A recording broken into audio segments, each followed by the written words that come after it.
உன் வார்த்தைகள் கேட்கப்பட்டது என்று வேதவசனம் சொல்லுகிறது. வித்தியாசம் உண்டாகும்படி செய்வேன் என்று கர்த்தர் சொல்கிறார். நான் உன்னை வெறுத்து விடவில்லை என்று கர்த்தர் சொல்லுகிறார்.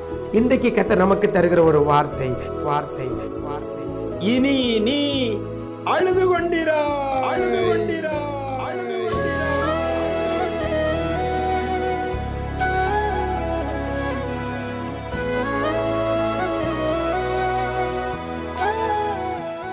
கிறிஸ்துவில் பிரியமானவர்களே, ஆண்டவரும் இரட்சகருமாகிய இயேசு கிறிஸ்துவின் ஈடு இணையற்ற நாமத்தில் உங்களுக்கு அன்பின் வாழ்த்துக்கள். எல்லாரும் ஆண்டவர் கிருபையில நல்லா இருப்பீங்கன்னு நம்புகிறேன். அப்படி தானே? ஆமாம், சூப்பர். இன்றைக்கும் இந்த விசேஷித்த வார்த்தை நிகழ்ச்சி மூலமாக வேதத்திலிருந்து ஒரு வசனத்தை சொல்லி உங்களை தைரியப்படுத்த கர்த்தர் வைத்திருக்கிறார். ஏசாயா தீர்க்கதரிசியின் புஸ்தகம் 30ஆம் அதிகாரம் 19ஆம் வசனம் சொல்கிறது, மைய பகுதியில், இனி நீ அழுது கொண்டிராய் என்று வேதவசனம் சொல்லுகிறது. இனி நீ அழுது கொண்டிராய். இன்னைக்கு அநேகர் நம்ம அழுதுகிட்டு தான் இருக்கிறோம். நேற்று இரவு கூட நீங்கள் அழுதீங்களா? யாருக்கும் தெரியாமல் இரவு தூங்கும் பொழுது தலையணையெல்லாம் நனைத்த பிள்ளைகள் நிறைய பேர் இருக்கிறீங்க. பல பிரச்சனையினால், பல போராட்டத்தினால, பல தேவையினால், பல நெருக்கடியினால் அழுது கொண்டிருந்த தேவ பிள்ளையே, நீங்கள் அழுததை கர்த்தர் பார்த்து இந்த வார்த்தையை உங்களுக்கு தருகிறார். வியாதி நிமித்தமாக அழுது கொண்டிருக்கிறீங்களா? கடன் பாரத்தி நிமித்தமாக அழுது கொண்டிருக்கிறீங்களா? என் பிள்ளை ரட்சிக்கப்படலை நிமித்தமாக அழுது கொண்டிருக்கிறீங்களா? என் குடும்பத்தில் சமாதானம் இல்லையே என்று சொல்லி அழுது கொண்டிருக்கிறீங்களா? நிம்மதியை இழந்து அழுது கொண்டிருக்கிறீங்களா? உங்களை பார்த்த என் ஆண்டவர் சொல்லுகிறார், இனி நீ அழுது கொண்டிராய் என்று வேதவசனம் சொல்கிறது. நீங்கள் அழுது கொண்டே இருக்கிற பிள்ளைகளே, உங்களை பார்த்து கர்த்தர் சொல்கிறார், இனி நீ அழுது கொண்டிராய். சும்மா அழுது கொண்டிராய் என்று சொன்னால் ஒரு பிரயோஜனம் கிடையாது.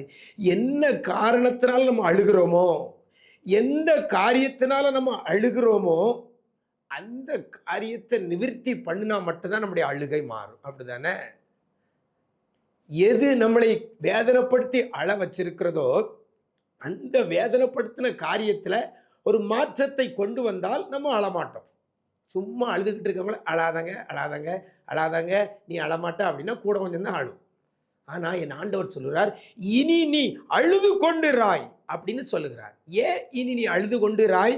அந்த வசனத்தில் கடைசியில் சொல்லப்படுகிறது, உன் கூப்பிடுதலின் சத்தத்திற்கு அவர் உருக்கமாய் இறங்கி அதை கேட்ட உடனே உனக்கு மறு உத்தரவு அருள்வார். நீங்க கேட்ட காரியத்தை, நீங்க கூப்பிட்டு சொன்ன காரியத்தை கர்த்தர் கேட்டு மறு உத்தரவு அருளுகிறபடியினால நீங்க இனிமே அழமாட்டீங்க. எனக்கு அருமையான தேவ ஜனமே, கர்த்தர் உங்களுக்கு ஒரு வாக்கு கொடுக்கிறார். இனி நீ அழுது கொண்டிராய். ஏன்னா நீ சொன்ன காரியம், நீங்க சொன்ன காரியம், நீங்க கேட்ட காரியத்தை கர்த்தர் கேட்டு உங்களுக்கு ரிப்ளை பண்ணிட்டார். அதனால நீங்க இனிமே அழ வேண்டிய அவசியம் இல்லை. அதனால ஆணித்தனமாக ஒரு ஒரு உறுதியோடு கர்த்தர் சொல்கிறார், இனி நீ அழுது கொண்டிராய். எனக்கு அருமையான தேவஜனமே, கர்த்தர் நம்முடைய கூப்பிடுதலுக்கு கர்த்தர் மறு உத்தரவு கொடுக்கணும்னா நாம் என்ன செய்யணும்னு சொல்லி அந்த வசனத்தில் ஆரம்பத்தில் சொல்லப்படுகிறது, சீயோனை சேர்ந்த ஜனங்கள் எருசலேமிலே வாசமாய் இருப்பார்கள். நம்ம எருசலேமிலே குடியிருக்கிற பிள்ளைகளாக, எருசலேமிலே தங்கி தாபரிக்கிற பிள்ளைகளாக இருந்தால் கர்த்தர் நம்ம கூப்பிடுதலுக்கு மறு உத்தரவு கொடுப்பார். அதனால இனி நாம அழுது கொண்டிருக்க வேண்டிய அவசியம் இல்லை. எருசலேம் என்பது கர்த்தருடைய நகரம். எருசலேம் என்பது ஒரு ஆசீர்வதிக்கப்பட்ட இடம். எருசலேமில் இருந்து ஒரு மனிதன் எரிகோவுக்கு போனான்.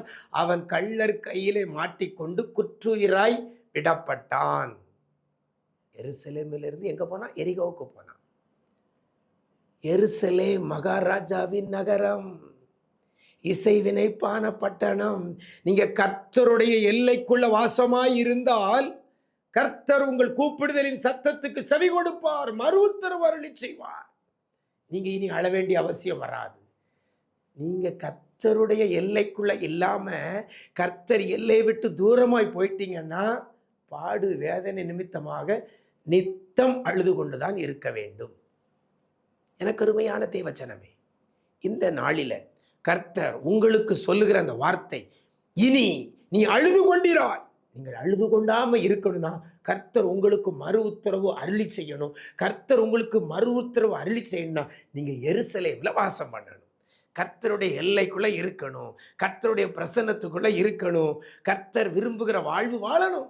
அப்படி வாழ்ந்தால் அப்படி வாழ்ந்தால் அப்படி வாழ்ந்தால் இனி நீங்க அழ வேண்டிய அவசியம் வராது. உங்க வாழ்க்கையை அர்ப்பணிங்க. ஆண்டவரை விட்டு தூரம் போயிடாதங்கம்மா. ஆண்டவர் உங்களை விட்டு தூரம் போயிடக்கூடிய அளவுக்கு ஆண்டவர் வெறுக்கிற காரியத்தை செய்யாதங்க. அவருக்கு பிரியமான வாழ்வு வாழுங்கள். அவருடைய எல்லைக்குள்ள நீங்க வாழலாம். அவரும் நம்ம எல்லைக்குள்ள வாசமாயிருப்பார். நம்ம கேட்கறதற்கெல்லாம் மறு உத்தரவு அருளி செய்து நம்ம அழுகையை மாற்றுவார். இனி அழ வேண்டிய சிச்சுவேஷனுக்குள்ள கர்த்தர் கொண்டு போக மாட்டார். மீண்டும் சொல்லுகிறேன், இனி நீ அழுது கொண்டிராய் என்ற வார்த்தையை கர்த்தர் உங்களுக்கு கொடுக்கிறார். அப்படிப்பட்ட கிருபையை கர்த்தர் தருவாராக. நாம் ஜெபிக்கலாமா? நேசிக்கிற நல்ல பிதாவே, ஆசீர்வதிக்கப்பட்ட இந்த நல்ல நாளிலேயும் கூட இனி நீ அழுது கொண்டிராய் என்ற வேத வசனத்தை கொடுத்து பிள்ளைகளை தேற்றி இருக்கிறீங்க. கண்ணீரோடு கவலையோடு கண்ணீரும் கம்பலையுமா இருக்கிற பிள்ளைகள் ஏராளம்.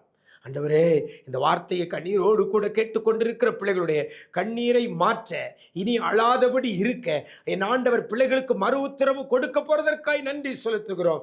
யார் யார் உம்முடைய எல்லைக்குள்ளே வாசமாய் இருக்கிறார்களோ, நீர் விரும்புகிற வாழ்க்கையை வாழ அர்ப்பணிக்கிறார்களோ, அப்படிப்பட்ட பிள்ளைகளுக்கு ஆண்டவரே நீர் மறு உத்தரவு அருளி செய்து, பிள்ளைகள் கூப்பிடும் பொழுது பிள்ளைகள் கேட்ட காரியத்திற்கு மறு உத்தரவு அருளி செய்து, ஆண்டவரே பிள்ளைகள் அழுகையை நீர் மாற்ற போறதற்காய் நன்றி செலுத்துகிறோம்.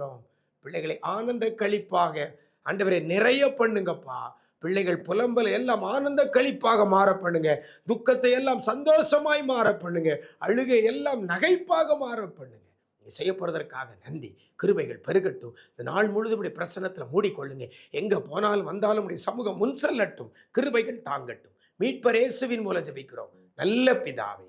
ஆமென், ஆமென். பிரியமானவர்களே, கர்த்தருடைய எல்லைக்குள்ள வாசமாயிருங்கள். கர்த்தர் உங்கள் கூப்பிடுதலுக்கு மறு உத்தரவு அருளி செய்வார். அதனால இனி நீங்க அழுது கொண்டு இருக்க மாட்டீர்கள். God bless you.